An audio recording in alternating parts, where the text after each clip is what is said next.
And this is the Jefferson College Sports Report on 1400 KJFF as we are in the Jefferson College Fieldhouse, now set up on what is going to be known as JoEllen Stringer Court, as Coach Stringer is with us with the volleyball program, also the athletic director here at Jeffco. Saturday was a fun day, wasn't it? It would have been more fun if we would have won that last match, but yes, it was a very nice day. That's the coach in you, of course, coming Absolutely. out. Mobap's a pretty good program, obviously. Was that their JV that you faced, or was it their varsity? No, that was their varsity. Wow. Okay. Yeah, and it was a close match. It was 5 games, and we lost by 2 points. And usually in a 5-game match, if you've got some mature kind of kids on the court, those are usually the ones that are going to come out on top because they stay a little steady and don't get quite so nervous and stuff. But it was good for us. I just would have liked it a lot better if we would have won. Sure. I mean, everybody probably was hoping for that, and but it was good competition. So, absolutely, and that's what we needed. Yeah. We needed to work hard for our points and for someone to show us something different that we're doing wrong. So that was good. Night before that, you faced West Plains, and you lost that one as well, also in 5, in another highly contested battle. By 2 points. Oh, wow. By 2 points in that one, too. Yes. Well, that gives you a good look at them, a good fresh look, as obviously if things go the way of the seeds, you'll be facing them more than likely Saturday in the region championship. I hope so, and they say the third time's a charm. I think that as closely matched as our teams are, I think it's going to be very tough for them to beat us 3 times. So if the kids can just stay steady, they got a little nervous in the match Friday night. And as long as they stay focused on the match, we really did pretty well against them. And that's the way it's been all season. And so I really think that, the key is absolutely going to be to keep them focused on the game and not all the other stuff that goes on, but on the game itself. What is this West Plains team all about, the team this year? What are they strong at? What do they lack in, maybe? Well, they have a huge middle. They have a Brazilian middle that's about 6'3", 6'4", and she has a wingspan, and I think sometimes that got us into trouble a couple times because we did not anticipate her reach. And so they did things that would normally get past a middle, but did not get past her because of that. But they're not great passers, and whenever we can pass and serve, then we do well against them, and we score against them, and we usually are ahead. When our passing breaks down, then that's when we get into trouble. And a lot of times it's unforced errors. We sometimes get ourselves into the bind, and it's not necessarily what another team does against us. It's just the fact that we're not keeping control of the game, and we're not, sometimes we lose our concentration, and I think that's going to be crucial to winning that game Saturday.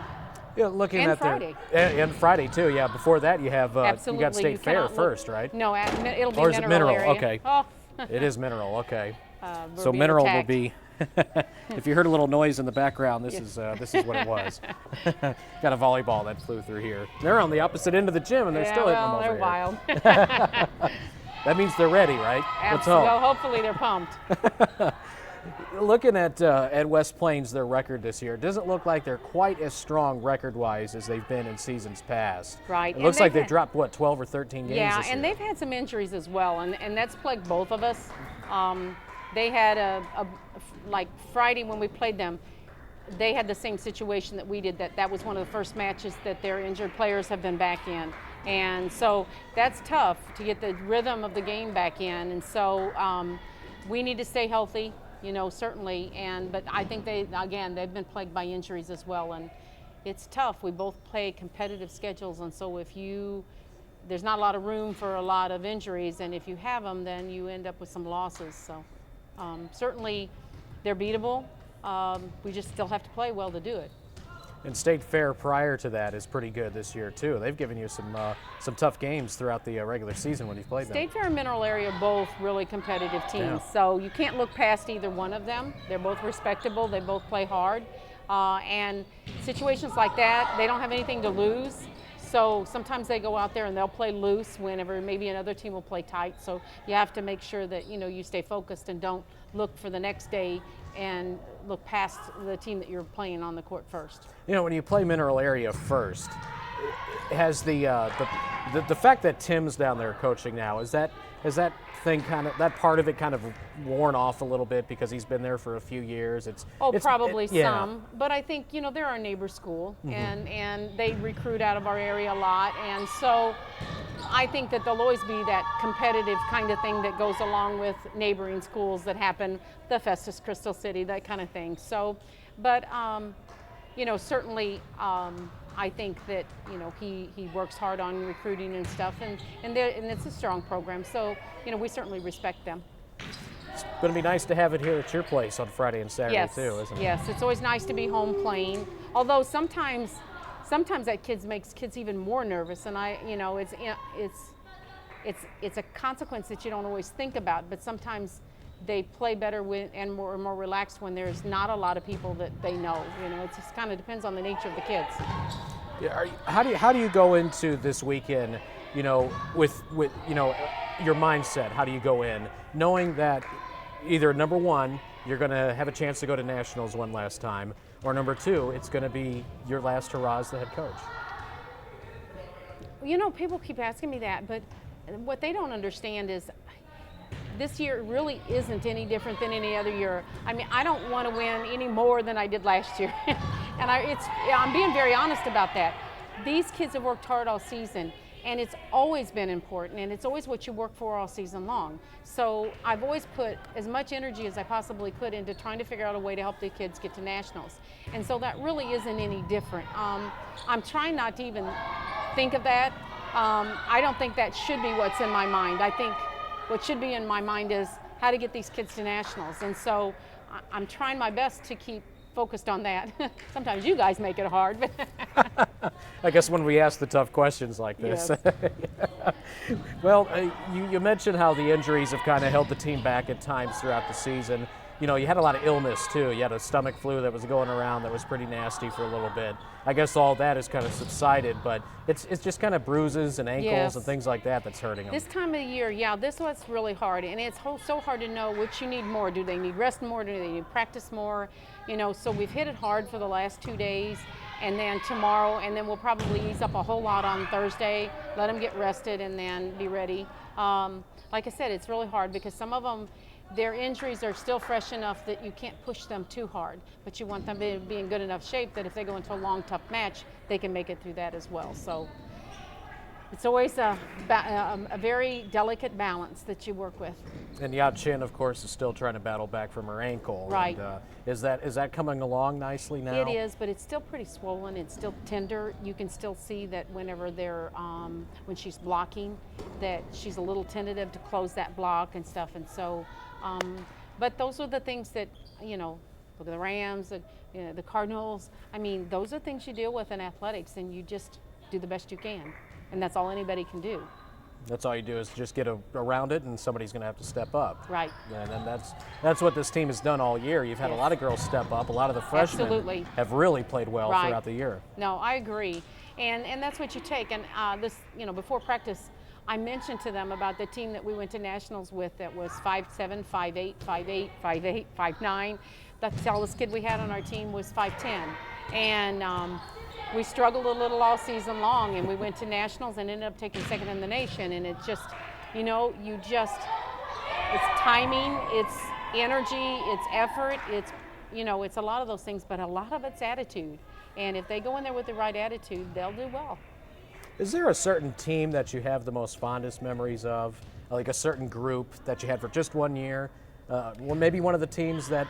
Well, I think that team that took second in the nation would have to be the one that I recall the most. I don't know if it's the fondest, but I felt like for the bang for their buck, they certainly, the Rita Fisher, Mary Ibaviosa, Missy Crane, Darlene. I remember those kids because that's the same thing. They just went out there to win the game, and every game they went out there to win the game. And you always remember players like Rita because they pushed themselves so hard that they pushed their whole, the whole team with them. And that was a talented group of athletes. That was a very good group of athletes. But we've had very talented group of athletes, but that attitude was, was hard to match with any other team. But we've been lucky. We've had some really good kids that have worked hard, and so to pick out one would be hard, but they certainly, I think if you take second in the nation and you don't have a player over 5'10", that something needs to be said about them. Maybe your best overachieving group, maybe. Absolutely. Okay, well, Coach, thanks a lot for the time today, and best of luck this weekend. Hopefully another Region 16 championship will come your way. Thank you. That's JoEllen Stringer. She's the volleyball coach and athletic director. We have more ahead. We'll be back in 2 minutes here on 1400 KJFF. Welcome to Automotive Technology at Jefferson College, where students learn important industry skills every day. I'm really interested in automotive, pursuing it as a career. Jefferson College has all the great tools, books, everything you're going to need in your career. Their instructors are great, and it is really interesting learning different parts of the car. Jefferson College offers outstanding instructors teaching in state-of-the-art classrooms. The automotive shop area has the latest in precision tools. I believe one of the strongest parts of our program for Jefferson College students is we do not let the student leave until they understand the processes involved. We work with the students one-on-one until they are comfortable enough in the knowledge they have and the skill level that they have that they can perform at industry level. Instruction includes brake jobs, machining drum and rotor, tune-ups, engine repair, cylinder head work, wheel alignment, and electrical work. I was very impressed with the professors here. I talked to both of them. They were very awesome. I like the fact that the campus is very close to home and it's affordable. And the employers that I talked to were very impressed with Jefferson College students. Jefferson College graduates get jobs in their field. The Automotive Technology Department has a 95% success ratio with graduates working at many companies throughout the area. What the employer was looking for was people with fresh minds that know the new technology and all those things I learned here at Jefferson College.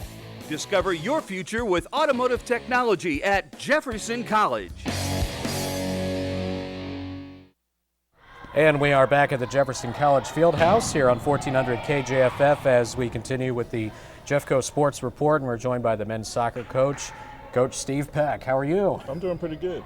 I'm sure you very much are right now after a Region 16 championship over the weekend. This is the first step in defense of that national championship. Yeah, it was a hard-fought regional tournament for our guys. We went to overtime in both games, but had the resolve to be able to dominate those overtime periods and come out with a goal and be able to win. Those are certainly heart-raking, I would think. Just nervousness, I would think, when you go to overtimes. Yeah, there's about 10 minutes left in the second period, and for me personally, I can't sit down anymore. My assistant coach, Ricardo Garza, tends to have different thoughts about how he feels when games get to that point, but like I said, I can't sit down anymore when there's less than 10 minutes left and the game is in jeopardy. So it gets to be a little nerve-wracking, even with this being my 8th year and having gone to overtime and PKs. It's still as nerve-wracking as the first time I ever had to go through it. Well, it was a 2-1 victory on Saturday over Merrimack to send you now to the Plains District, which is going to take place Friday, Saturday. You got lucky enough to get the bye this time around, so you won't play till Saturday. Yeah, we were due. In 2004, the Region 16, which is the state of Missouri, was supposed to get a bye, and then one of the teams didn't show up, so that bye never happened. In 05 and 06, we had to play a semifinal and a final game to get to nationals. So it's our turn to only have to play in the district finals and be able to rest and watch the other team play on Friday. The two teams that are coming out there, you know both of them pretty well, I'm assuming, especially Laramie, who you've met up with them, I think, a couple times now in this district tournament. And you played them this year, too, in the regular season, didn't you? Yes, we did. They came in for the Missouri Junior College Invitational, which we host, and we played them on September 2nd, I believe it was. It was 1-1 at halftime, and we ended up scoring 6 more goals in the second half to win 7-1. So Laramie's a team that we feel is much improved over the team that we played the previous 2 years, have more talented and technical players. But I think our guys, once fitness becomes an issue, I think our guys are probably more fit than any team that we're going to play in the United States. And so we're able to keep playing through 90 minutes as opposed to getting to that point where we get tired after about 65, 70 minutes and hoping that the other team gets tired, So I think that was the difference between us and Laramie on that day. Barton, we've seen them play a couple times this year, and they beat Merrimack 1-0 and lost to East Central 3-2 in that same tournament. They have 3 losses on the year. They're 18-3 right now. They're a good team, have a good coach. So that'll be a good challenge for us if they happen to be the team that wins the semifinal battle. So I feel like we're in a good position. We've had to do the back-to-back thing twice this year, and on the second day have not been successful because we played a ranked opponent on the second day and they got to rest the day before. They did not have to play, so I'm hoping that this will be a similar situation that Barton has to go through or Laramie has to go through when they step on the field to play us on Saturday. And I guess the plan is you're going to be out there on Friday to watch that semifinal, get a good look at both of the teams, and obviously kind of game plan for the opponent, whoever comes out of that. Yeah. It always gives you a gauge on where that team is at from the last time you saw them, because coaches make adjustments, they move players around to try and help the team defensively or offensively, and so it'll give us a good look at what they're going to try to do when they step on the field to play us. You pretty healthy going in? Not too bad. We have a few players that are banged up that aren't in practice today, but it's the normal bumps and bruises that they're going to get from being tackled and falling on the ground or being hit or punched or pushed or kicked or whatever the case may be. And, the athletic trainer is great with the guys, and he keeps them healthy for us so they'll be able to perform at their best. And I'm sure in soccer it's probably a situation where if you get some kind of an ankle injury or something like that, really you're not going to get over it until the season's over because, you're on it the entire way. Yeah, we try as much as we can as the coaching staff to not penalize our student athletes if they have something we know will be a nagging injury. We try to make sure they utilize the athletic trainer as much as they possibly can so that they can be as fit as possible for game days. If we have to let somebody miss a game because of an injury like that, then we feel like we have a deep enough squad that we can let that person sit and still get a victory in the game that we have before us. So it's something that we deal with all the time in soccer, because even though some people don't think it's a physical game, it is extremely physical, and there's a lot of tackling and things that go on out there, and there's a lot of things that happen behind the play that the referee doesn't see, just like in other sports. And so the guys come out banged up with things that you don't expect them to have, and it's just good to have 90% of your team healthy, 100% healthy at this time of the year, and we do have that. Well, that's going to help, that's for sure. So the plan is, I guess, to leave Friday morning. Is that when you're heading out to Kansas? Yeah, we'll be getting out of here around 6 a.m., trying to get in over there around 10:30 or 11, grab a bite to eat, and then head over to Johnson County. We'll get to watch the teams warm up, and then we'll be able to watch that game, check in the hotel, have dinner, be in the hotel for the night, and then get ready for the game the next day. And you'll play at what time on Saturday? We'll play at 1 p.m. on Saturday. 1 o'clock, okay, 1 in the afternoon. Well, Coach, this is, again, the next step as far as getting back to nationals once again, and hopefully it goes well for you this weekend. We thank you a lot. Thank you very much. That's Steve Peck. He's head coach of the men's soccer team here at Jefferson College. We have more ahead. We'll be back in 2 minutes here on 1400 KJFF.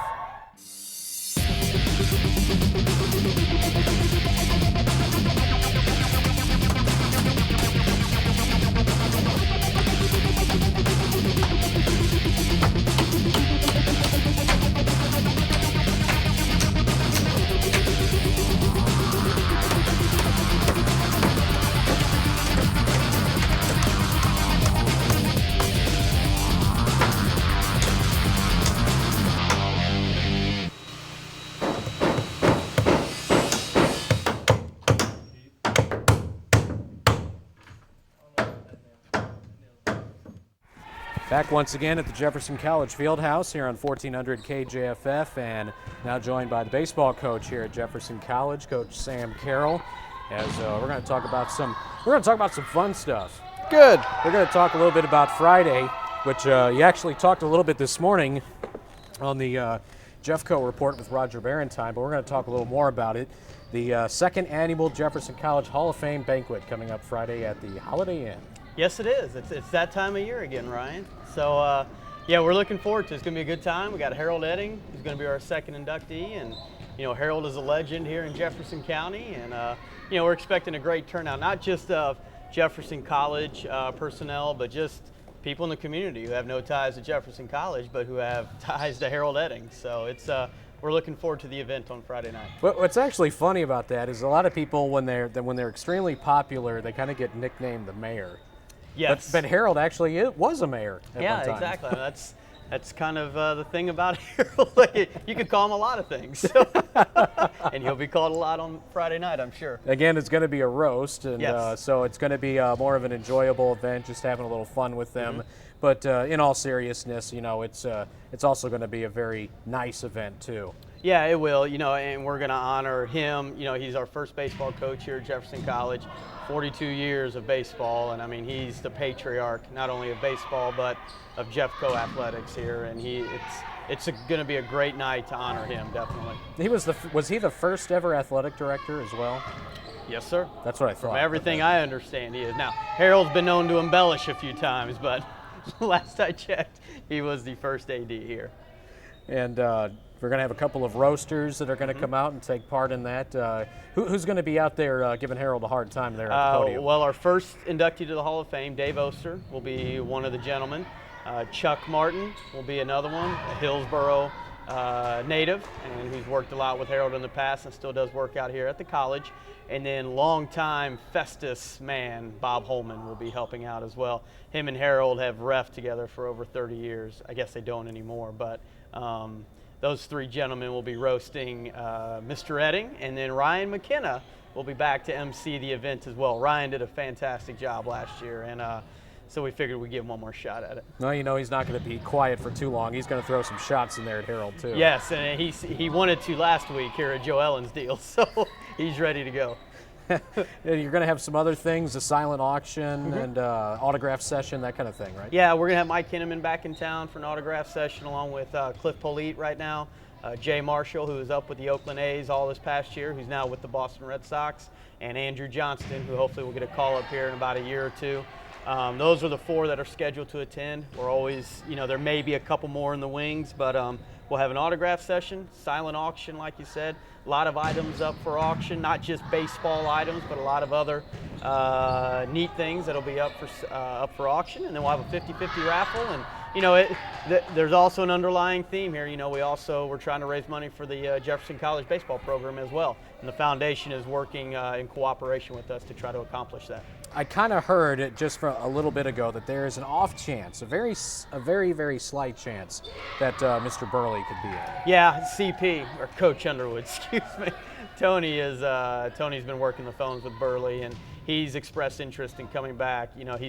His schedule is pretty full in the off season. When you only have 2 months in the off season, you try to get a lot of other things in. So we're hoping that he'll be back. If not, that's fine. We'll still move forward. But if he is here, that'll be a nice little Christmas present for us, definitely. Well, he's got to catch up on that marriage of his. He got married last year, I think, around this time. And when you play a full season of baseball, you're not spending a lot of time at home. So no, he's probably trying to find out who his wife is, because I'm sure he hasn't seen her in 8 or 9 months. So yeah, he's got a baseball season there is very time consuming, so it's tough to get some of these guys back. I don't know, a few other things that you're doing as well on Friday is you're actually going to be announcing you've already made this public though, but your awards that are given to the kids from last season, the Hustle Award and everything like that, right? Yeah, we're going to honor the 2007 squad that had a great postseason run, of course. We're going to honor those guys and honor the individuals that really stood out. A lot of the awards were voted on by the players, so we will honor them, give them a plaque, and it'll be fun, definitely. We're looking forward to honoring those individuals as well. Going from, I believe, 6 until 10 o'clock over at the Holiday Inn, correct? Yep, social hour begins at 6. It'll go till roughly 7-ish, and then we will do our dinner at 7 o'clock. Nice buffet meal over at the Holiday Inn. Fantastic food. It was fantastic last year. And then around 7:30-ish, we'll do the Hall of Fame, the awards, handing out the awards. And then starting at 8 o'clock, we'll begin the roast of Mr. Harold Edding. So we're looking forward to it. And a whole lot of stuff probably going on even after that, more than likely. That would be accurate. So you're going to have virtually all the players from last year's 2007 team are probably coming back from wherever they may be right now. Yeah. You got a pretty good word on how many of the guys that went out of town to go to school are going to be returning? From last year's group? From last year. Yeah, there's going to be, okay. Let's see, Brian Randazzo will not be back because he's up in Buffalo. That's so pretty it's gonna far. be tough. Yeah. Matt Patterson's up at Creighton. That's going to be difficult for him to get back. The rest of the guys we're anticipating coming back. Nick Limley, who's down at Incarnate Word in San Antonio, who was one of our academic All-Americans, he'll be back in town. He's flying back in, and we're anticipating a great return of our players coming back. I'd say roughly 95% of our guys from last year's team will be back. Kyle Boschert? Kyle Boschert will be back, yep. Lance Young, Trevor Theismann, Jeff Burdell. Schaefer Hall? Schaefer Hall, definitely. He's being honored. His parents are coming back as well. Pete Tanis? Peter Tanis, Good. yep. Cody Whitehead will be back as well. So we're real excited about seeing those guys again.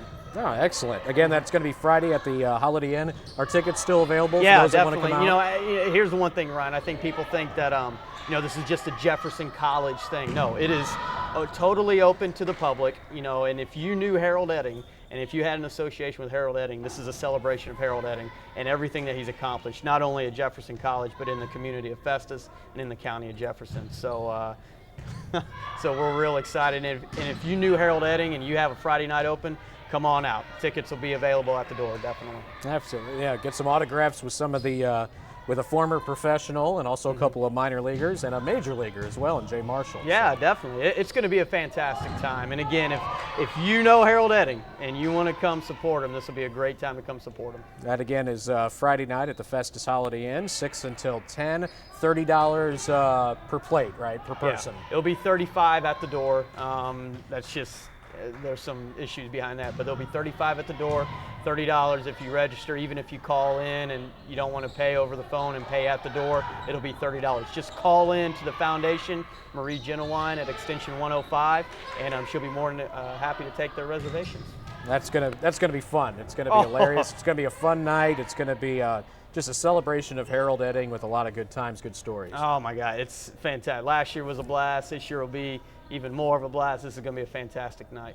All right, real quick before we let you go, Coach, we'll talk about real quick your captains for 2008 for the 08 spring. You announced that recently. We spoke about it on the phone, but let's get it here on the program as well. Yeah, Cody Fick was essentially a unanimous selection. He's our returning team MVP. He was a no-brainer. We knew the guys were going to vote on him. The other two are no-brainers too. I don't want to downplay them. Brandon Wings, who's a returning outfielder / DH, was voted, and then Zach Shy, who's our returning redshirt sophomore. And I think it says a lot about Zach Shy, how he's kind of picked himself up off the mat, and he has really shown a lot of leadership on this team. Not necessarily from a vocal standpoint, but in terms of the way he carries himself and the way he gets his business done on the baseball field, in the weight room, and also in the classroom. He's getting it done in the classroom and in study hall, and I think the guys really respect that, and it shows in the fact that they voted for him as a team captain for 08. And hopefully we'll all keep our fingers crossed and the injuries will heal as you lead into this off season. Yeah. And everybody will stay healthy going into the spring. So. Yeah, definitely. I mean, we get everybody healed up, which is just some little knickknacks. We'll be good to go and in full swing for February. Coach, thanks again. I appreciate it. Ryan, pleasure's all yours. Sam Carel, head coach of the Jefferson College baseball team, joining us as this is the Jeffco Sports Report. We got more ahead after this break on KJF. You may not know their names, but the students who are helped through a Jefferson College Foundation scholarship carry thanks in their hearts. It's for the kindness that our contributors have shown. Make a difference in their tomorrows. Education, the great equalizer. It doesn't just mean you get more knowledge, it means you improve your quality of life. Give to the Jefferson College Foundation today. And we are back once again at the Jefferson College Fieldhouse. One more segment as Kevin Emerick, head coach of the women's basketball team, joins us now here on 1400 KJF. And coming off your last jamboree on Sunday, and that was your last warm-up. Now it's time for the games to happen, and your season opener is a week from today. Yeah, we talked a little bit about the fact that we ended the jamboree season real successful, and that really means absolutely nothing. So, Tuesday's game is going to be, it all counts now. It's all for all the marbles, and so we're going to have a chance to go out and see what we can really do against Swick next Tuesday. Anything in particular you try to instill on Sunday, knowing that it's your last scrimmages? Do you try some different things, or did you pretty much stick with what pretty much has gotten you there for the first couple of weeks? Well, we stuck with what pretty much had gotten us there.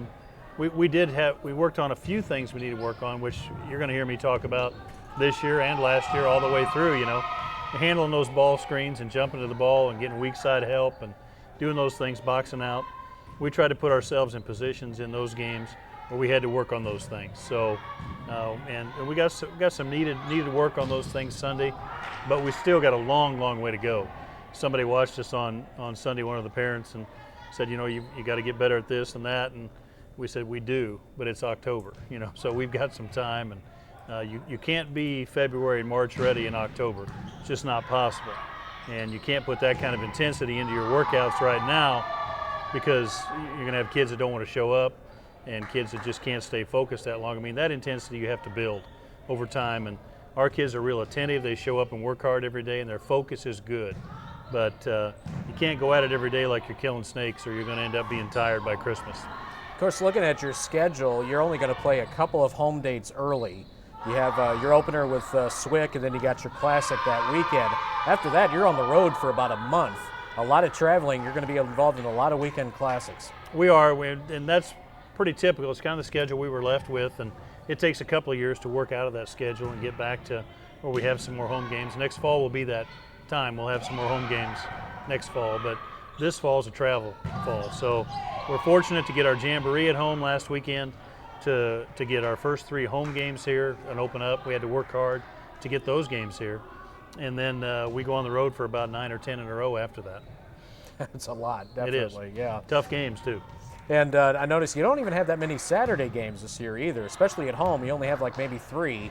And then a lot of Wednesday evening games, though, which is that's when a lot of people can come out and see the team this year. Yeah, we tried to get those Wednesday games. It's a good time for a school night when there's not a lot going on in the county, so teams can come out from the local high schools and watch us play, and parents and boosters. And but we'd like to have more Saturday dates as well, especially second half. Have those regional games on Saturdays. So, it's going to be a tough schedule, and we travel for Thanksgiving, and we're off about 6-7 days at Christmas and back, and go back at it right after the first of the year. What are the kids doing today? Just kind of give us an example of what a Tuesday's like right now for them. Well, we got home about 10 o'clock on Sunday night, and obviously books are the most important thing they've got to do right now.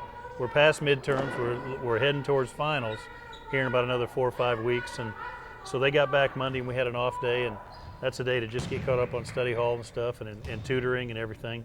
And today will be a conditioning day. We've already lifted weights. We'll go on the floor and do our warm-up. We'll do our ball handling. We'll head into a situation where we do our stations, where that's all conditioning for about 35 minutes. Once that's done, we'll do some running up and down, some 3-on-2 continuous. Then we'll do some defensive drills after that, and we'll end up with a lot of shooting the last half hour, and we'll get them out of here and get them on the study hall tonight. Tell us a bit about Swick. What do you know about Swick's team this season? Did you see him at a Jamboree or anything like that leading up? We have. We've seen him a couple times at their Jamboree, and then last weekend at Vincennes. And Mike has got a really good team. He's deeper than he was last year. He's longer and more athletic than he was last year, and he shoots it better than he did last year. So they're going to be, and they played us to an overtime game last year. So they're going to be tough, and his teams are always good early. He pushes really hard early in the season, gets a lot out of them early. So, the thing about that is, if you want to play Mike, you really want to play him second semester, because he's usually better first semester than you are. So he's good both semesters, but usually he's good early. So it'll be a tough game next Tuesday. He'll shoot it. He'll run it up and down and fast break it a lot. They run a transition break where they try to score right off the bat coming down, either with a 3 or a layup. And he'll be 6'1", 6'2". Have a couple guards that are 5'8", 5'9", and he's going to be real good. It's going to be a good early test, without a doubt. That's going to be a tough home opener. It'll be a great opener and big game for both of us, because he had an off year last year, and we had a great year last year. So we're trying to keep it going, and he's trying to turn it around. So it's going to be a tough contest, a 7 o'clock game a week from Tuesday, and it'll be worth seeing. And after that, your Classic will come next weekend, a week from this Friday. Actually, you'll play actually a Saturday Sunday, right? Yep, we play Saturday Sunday. We play Saturday night against Olney Central, and then Sunday afternoon against South Suburban, and 5 o'clock game and 7 o'clock on Saturday night, the 2 games, and then a 3 o'clock contest on Sunday. So it's going to be another good test. South Suburban we got to see at Vincennes over the weekend. they're really deep and really athletic, just like they were last year. And they got some sophomores back, so they're going to be good as well. So those first 3 games, and then we go on the road and we play at Merrimack against Kansas City Community College on the 16th against Merrimack in a classic. So we figure those first 4 games, if we can come out of those first 4 or 5 at 3-1 or 4-1 or even maybe 2-2, we're going to have done pretty well. That's going to be a good test. That's what it's all about, though. You want to be tested early, and it's pretty obvious you're going to be. Well, yeah, and it's similar to last year. We just came in and said this is our goal for the season. If we can be 500 or better at Christmas, try to get better the second half, make a run at a regional championship, and try to get to the national tournament. And those things don't come easy. It's going to be tough to do, especially with as many young kids as we've got this year. Yeah, you said those words last year, and I think after going into Christmas, I think you were 13-1 or whatever it was. Well, we certainly take that this year, Ryan. No question. I guarantee you. I want to talk to you a little bit about the weekend. Saturday's event here with Coach Stringer turned out to be very, very nice, and she obviously was very humbled by it, as one would expect. I think she really enjoyed it. It was really neat. Yeah, it was a great event. It was just another one of those things that we do out here that there's so much to talk about that it seems like we're talking about something positive every weekend, or every 4 or 5 weeks there's something going on. And all we got going on from last Friday until next Friday is the soccer team winning the regional championship. Our volleyball team probably playing the best 2 games they've played all year in competitive fashion here in their classic, Halloween Classic. The JoEllen Stringer dedication ceremony.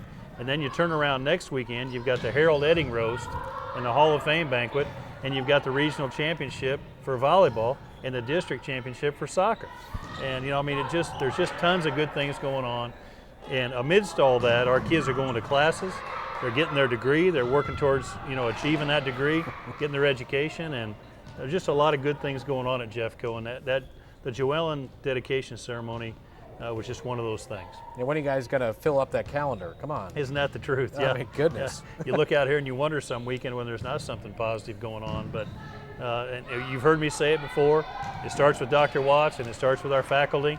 Everybody, our admissions people, our staff and faculty, and just everybody that contributes, our academic success people.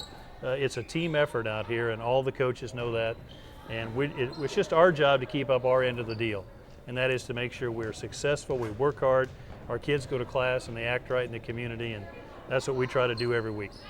Coach, we're about out of time. I appreciate it. Thanks, Ryan. Appreciate it. That's Kevin Emerick, head coach of the women's basketball program here at Jefferson College. We wrap it up from the Fieldhouse on 1400 KJFF.